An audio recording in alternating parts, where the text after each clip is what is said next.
Welcome to Burlap Teachers. Enjoy the video. In this video, I will explain how to play Roller in Splatoon 3. Rollers are unique weapons, excellent for covering turf and engaging foes up close. To master the Roller, you'll need to understand its two primary attack modes, rolling and flicking. Rolling is fantastic for quickly painting large areas, while flicking offers powerful, burst damage. We'll dive into the specifics of each technique and how to use them effectively in battle. Rolling is your bread and butter for turf control. By holding down the attack button, you'll propel your roller forward, painting a wide path of ink. This is incredibly effective for quickly covering large sections of the map, securing objectives, and building up your special meter. Remember, rolling uses ink continuously, so keep an eye on your ink tank. It's also a great way to move quickly across the map, but be mindful that you're somewhat exposed while rolling.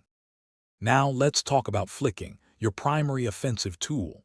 A quick tap of the attack button unleashes a horizontal flick, perfect for splatting enemies directly in front of you or clearing a small area. For more reach, jump before attacking to perform a vertical flick, which sends ink further forward. Mastering the timing and direction of your flicks is crucial for securing those satisfying splats. Experiment with both to find the best approach for different situations. To truly excel with the roller, incorporate advanced strategies.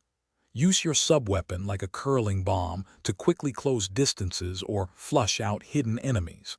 Your special weapon, such as the Kraken Royale, can turn the tide of battle, allowing you to push objectives or defend key areas. Ambush tactics are highly effective.